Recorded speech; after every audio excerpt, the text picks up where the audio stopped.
bem-vindo a Notícias em Destaque. Hoje, segunda-feira, dia 21 de junho, né? O mês está acabando praticamente, né?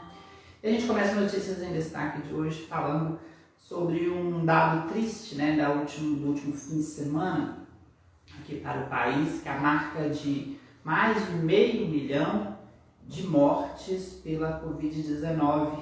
Essa informação, né, foi apurada junto a veículos de imprensa, né, que formam um consórcio aqui no país para se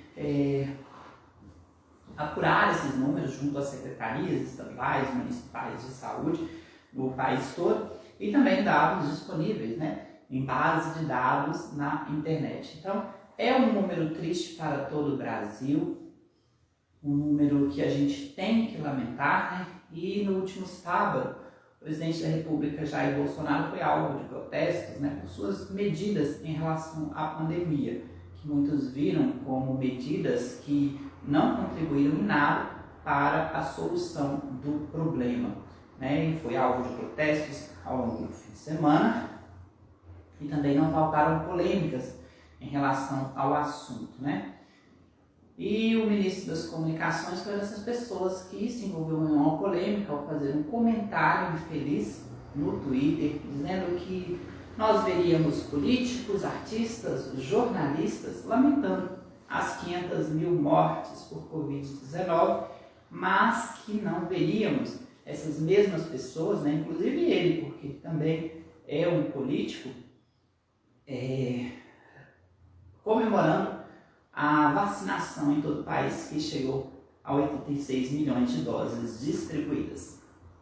Aí a gente tem que ouvir uma coisa dessas, né? E também fazer uma crítica ao ministro do ponto de vista dele, porque nem 12% da população foi vacinada contra a Covid-19.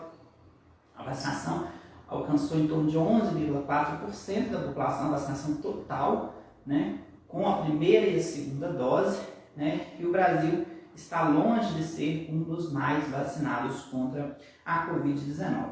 Então a gente vai ver sim políticos, né, governadores, prefeitos, a gente vai ver artistas, cantores, a gente vai ver jornalistas, comunicadores, a gente vai ver enfermeiros, médicos, professores, doutores, advogados, uma série de outros profissionais lamentando sim essas 500 mil mortes aqui no Brasil, não só as 500 mil mortes aqui no Brasil, já subiu esse número, mas também mortes no mundo todo. Na Índia, um país muito castigado, na China, onde começou a pandemia, lá na Itália e na Espanha, quando começaram as mortes, a gente viu que a situação estava feia por lá, e ninguém queria que acontecesse por aqui o mesmo, né? Quem contribuiu para isso, hoje eu creio que está se sentindo um pouco pior, né? Quando viu que era 1, 2, 3 mortes, depois subiu para 100 mil e agora 500 mil mortes e um pouco mais, né? Só aqui no Brasil, mas no mundo a situação está bem complicada. Mas não vamos ficar só nisso, né? A gente precisa falar de outras notícias também. A gente precisa trazer outros dados para você, como, por exemplo, lá em Goiás, no Distrito Federal, onde continuam as buscas por um homem que é acusado de assassinato, de chacina e também de outros diversos crimes. Lázaro Barbosa, de 32 anos, está nas proximidades da cidade de Cocalzinho, de Goiás, um distrito chamado Girassol, onde se intensificaram as buscas neste fim de semana. Porém, Lázaro está muito bem escondido e poderia até ter se deslocado deste paradeiro, né? Será mesmo que esse homem está nessa região? Será que ele já fugiu? Uma casa foi invadida nesse distrito de Girassol neste fim de semana. A polícia investiga se a pessoa que fez essa invasão nessa casa, ou as pessoas, né, tem relação com a fuga de Lázaro ou não. Na semana passada você viu que foi encontrada uma carta que era transportada pelo homem. Essa carta falava que algumas pessoas tinham que morrer, outras tinham que viver, fazendo referência a uma série do streaming, né, Senhor dos Anéis. E agora esse novo fato, né, dessa casa que foi invadida no fim de semana, mas a polícia ainda investiga se tem alguma relação com o caso de Lázaro ou não. Se teria sido ele ou se teria, né, sido uma outra motivação a invasão desta casa onde o Lázaro é procurado em Goiás. Por enquanto ele não foi encontrado. Um vídeo que circula na internet mostra a procura a Lázaro cada vez mais intensa, e também um ex-amigo, né, que agora não dá para falar que é amigo mais, mas um ex-amigo de Lázaro, do interior da Bahia, relatou que ele teria grande facilidade de se infiltrar e permanecer escondido no mato, né? Isso para ele seria muito fácil. Então agora a gente continua acompanhando, né, as notícias dos veículos locais de Goiás para chegar a hora que Lázaro será encontrado ou não. A questão é que o clima é de apreensão lá em Cocalzinho de Goiás, em toda a região, né, por onde ele passou, por isso que a população está amedrontada. E um reforço mineiro foi enviado para Goiás. A cadelinha Cristal, que atuou na busca por corpos em Brumadinho quando do rompimento da barragem, ela é especialista em localização de corpos, ela foi acionada, né, para Goiás para ajudar na procura por Lázaro. Vamos esperar aí que encontre, que ele seja preso e que seja julgado, né, pelos crimes que ele tenha cometido. E não são poucos, né? E as buscas continuam. Agora a gente fala do tempo, isso mesmo. A previsão vai mudar a partir de hoje, né? Hoje ainda é um dia quente, né, em relação aos últimos dias que foram bem nublados aqui na nossa região. Hoje tem mudança no tempo por causa da chegada do inverno. Segundo a previsão, vai ter algumas mudanças que eu vou trazer para você, mas elas serão mais intensas nas regiões centro-sul, né, e no sudeste, onde terão grande presença de chuvas, né, acompanhadas de frio e também de massas de ar que chegam para provocar quedas bruscas nas temperaturas. Na região centro-oeste deve permanecer com um tempo estável, né, como é natural lá, e depois um tempo seco naquela região. No nordeste as chuvas serão mais frequentes no litoral.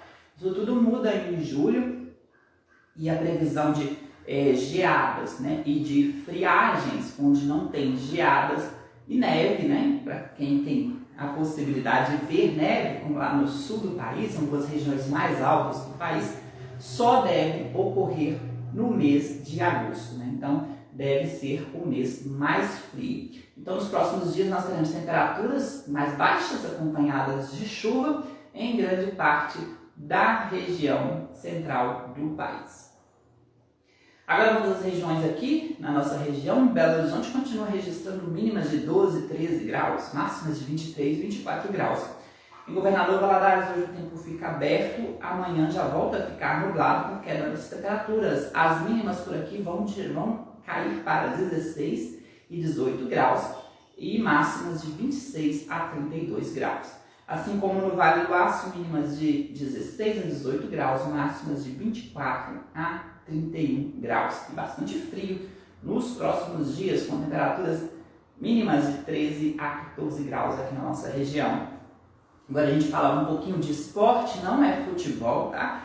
É Fórmula 1. Max Verstappen venceu o Grande Prêmio da França neste domingo.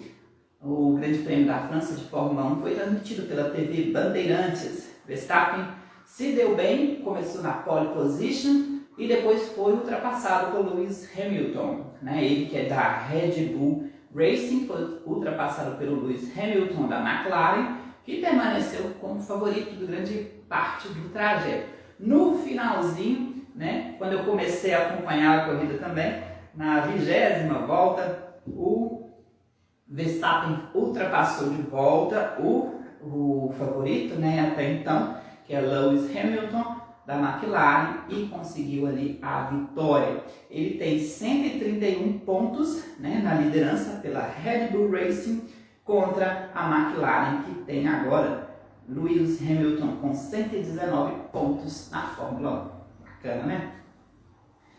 Amanhã começa a distribuição de novas doses da vacina Coronavac e também da Pfizer, aqui em Governador Valadares. Este início de semana ainda tem vacinação, mas ela está mais restrita aos profissionais, né, que trabalham na área de limpeza urbana, profissionais de saúde que tivemos no fim de semana, foram vacinados, né? Também. E também as mulheres que tiveram parto recente, mulheres grávidas, que terão uma vacinação especial na sala 28 da Policlínica Central, aqui em Governador Valadares. Na quarta-feira a gente fala mais sobre futebol, aqui no nosso Notícias em Destaque. Outras informações sobre as buscas por Lázaro a qualquer momento em nossos stories, no canal Super News no Instagram. E daqui a pouquinho esse vídeo estará no nosso YouTube. Olha, hoje tem novidade, viu? A gente trouxe no Revista Eletrônica da última semana a estreia de Fernanda Ribeiro e Bruno Matos, na Rádio 98 FM, com um programa especial de variedades, né? Radiocast 98, que tem início hoje às 2 da tarde. O programa também pode ser ouvido pela internet. Ficamos por aqui, amanhã tem Revista Eletrônica para você. Na quarta-feira a gente estará de volta com o nosso Notícias em Destaque. Outras informações sobre o caso Lázaro a qualquer momento. E a gente termina também com uma informação que chega agora para a gente, informações do SBT. Em São Paulo, um incêndio atinge um hospital. O fogo teria começado em um duto de ar condicionado. Neste momento, você que vai ligar o SBT e vai ver, né, as imagens lá com o nosso repórter mineiro Darlison Dutra, mostrando, né, as informações, muita movimentação nesse hospital e tá ao vivo, tá? Então acompanhe, tchau para vocês, até a nossa próxima edição.